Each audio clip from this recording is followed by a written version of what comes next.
Welcome guys, my name is Ryan and welcome you back to another video. This one here is a bit different, where let's start our journey with the top 10 worst games of all time. So let's get straight into it guys. I hope you guys will really enjoy the video. Leave a like, leave a comment, let's get into it. Let's begin our journey at number 10.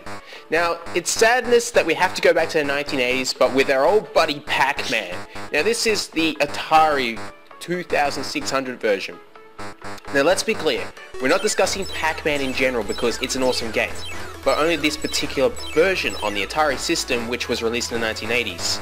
The game was ported from its arcade version to the Atari, but the Atari wasn't powerful enough to give the buyers a true Pac-Man experience, meaning there was only one fucking ghost on the map the entire time.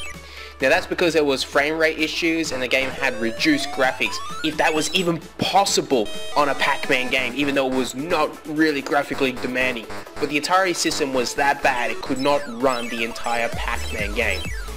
Now, so they reduced it, though the game sold exceptionally well, that it was regarded as one of the laziest ports of all time, which means it did not put any effort in, unlike nowadays. They put some effort in, but not a lot more than the Pac-Man back then. So I guess EA is pretty much taking after what they did on the Atari system, but let's just not go down that way. So let's get into number 9.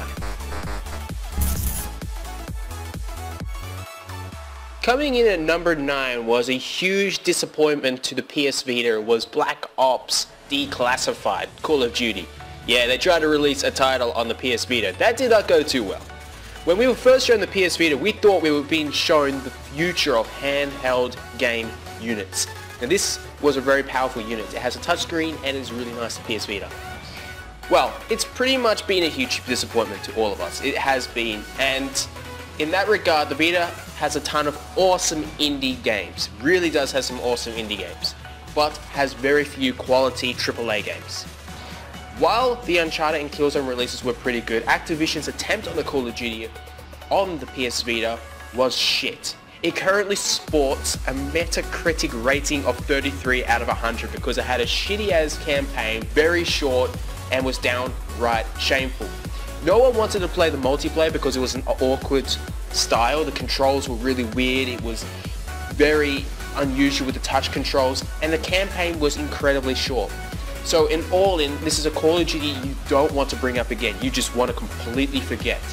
Now that's all I've got to say about this game because it is that bad and I do not want to remember it at all. But this is the game that's coming in at number 9. Let's get into number 8. Coming in at number 8 was Aquaman. We're going back to the old Xbox now. Battle for Atlantis. It was also on GameCube if you didn't know that either. Yes guys, they made an Aquaman game. And yes guys, it was horrible. As cool as an actual Aquaman game might be, this was the polar opposite. To put it into perspective, reviewers on Metacritic gave it a 27 out of 100 on the GameCube and a 26 out of 100 on the Xbox. Reviewers said that the game looked cheap, the combos were confusing and the story was extremely poor. In saying that, they pretty much got a cardboard box and used the contents for the back of the sugar and all the energy contents because that was how shit it was. If you were craving a superhero adventure, you should look elsewhere, literally. Look anywhere else than this massive waste of time unless you've got nothing else fucking to do and you finish every fucking game in the world. But other than that, I would replay your games before you even fucking play this. That's just the whole thing. So let's get into number 7. Number 7 is another huge disappointment. Coming in at number 7 was Catfight. And by the name you're wondering why that didn't go into the top 10 best video games of all time, right? Well, the selling point apparently is that this is the ultimate female fighting game. Bullshit. Which seems like the most ridiculous premise in gaming history. It's an extremely sexist idea and is widely regarded as one of the worst PC games ever made. Next Generation put its best when it comes to this game by saying, in fact it's tempting to believe Catfight was designed as a sneaky feminist ploy since it serves as perfect punishment for sexist males who might buy it. If you see this game in a discount bin somewhere, please buy it and then smash it. That's just what I would really do to it guys because it's absolutely shit and it's the gameplay in that it's terrible. It's really terrible. It's more of like you're gonna bleed out of your eyes just by watching it. Coming in at number 6 is Sonic the Hedgehog 2006 on PlayStation 3 and Xbox 360. Now this game, before we dive straight into it, we could have picked any number of any of the Sonic games that were terrible. But I really had to jump into this one because this is one of the later ones. There has been several terrible ports to other systems and games with ridiculous concepts. Sonic as a werehog, whatever that is, I have no idea. However, this game absolutely takes the cake. Rushed to the market to take advantage of dumb buys during the Christmas season. This is the worst Sonic game of all time. Reviewers laminated its annoying glitches, terrible graphics, and annoying load times and weird camera movements. That was the problem. It continuously did some really shaky movements and moved around the place.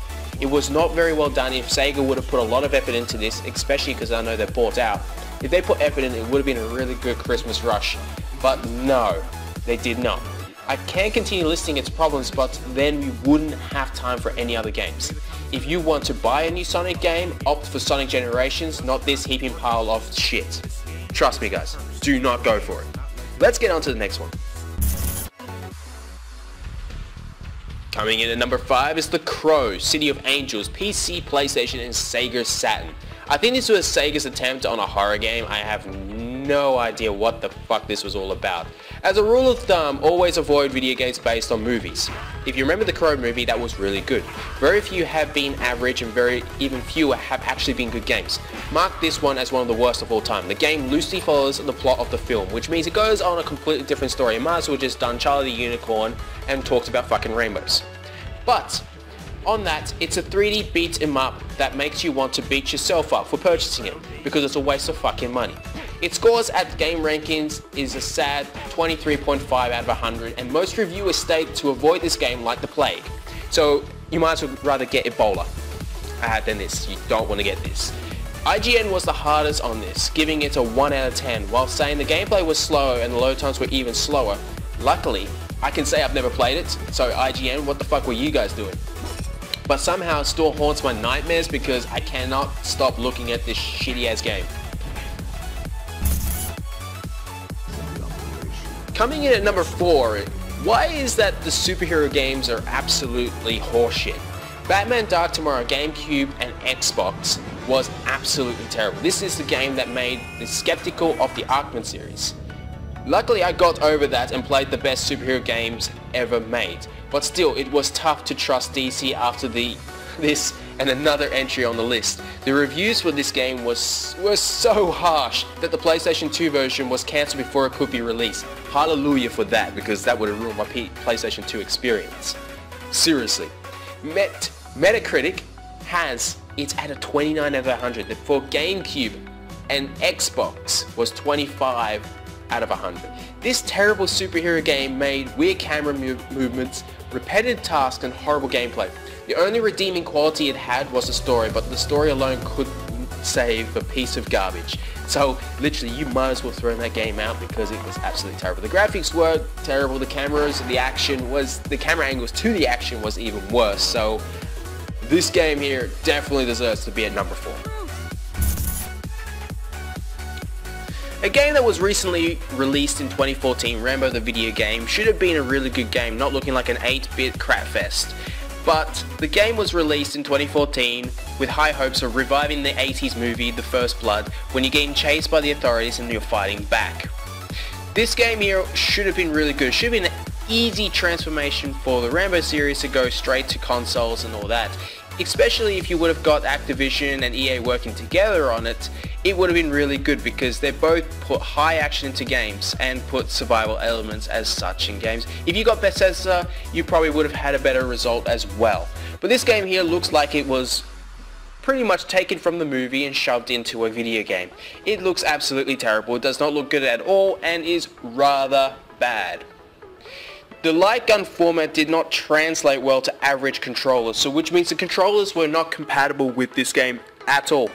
And that was even a bigger issue. The PlayStation had the Move, which was compatible with most things, but the Dual 3, I think it was, Shock controller could not operate this game very well. It was very sluggy and was very bad. This game here should have stayed within the 80s and should not have revived ever again.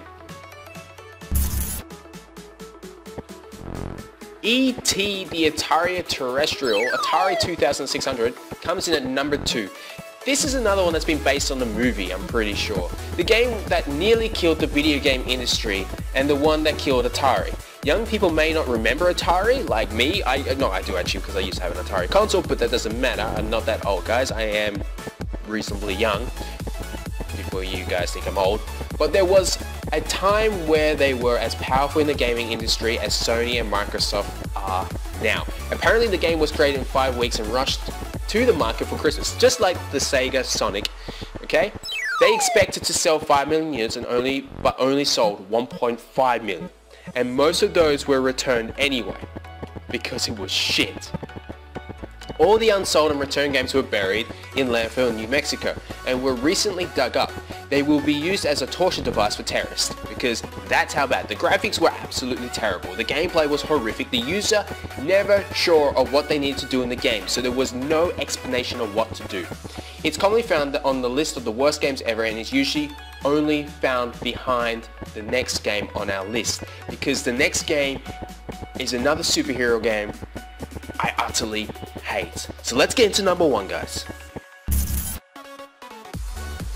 So from the Atari having really shit games, from all the other ones having shit games such as superhero like Batman, Aquaman, let's get into the Super Ham for Nintendo 64 coming in at number 1. I'll never forget my first experience playing this game. I did play this game. It was just terrible, guys. It was horrific. This was not a really good game. But this is what happened. Alright, the game was based on a critically acclaimed animated series. Now that's really cool. I like it when it's acclaimed to an anime series. This was good. But it is the polar opposite of that show in terms of quality. Commonly found on the list of the worst video games ever, and it is typically on the top list. I've always seen this at number 1, and I do see why. It's just terrible. The gameplay was terrible, the graphics were terrible, the actual storyline and that were terrible. If you watch the series, then you would understand it. I really can't explain the story. This game brings absolutely nothing to the table. The gameplay was poor. The missions were repetitive. You did the same shit over and over again. It's like the Spider-Man movie when they just use the same shit over and over again to show the old swing scene. That was from the old Indian film, I'm pretty sure. I just can't remember that correctly. The controls were stiff and the graphics were awful. The reviewers absolutely tore into this game. For sure for this. This was absolutely terrible. Really was. So I hope you guys actually enjoyed this video. If you did and liked it, these are the top 10 worst games on my list. These are the games I absolutely hate. So I hope you guys enjoy, and I'll see you all next time. I'm Ryan.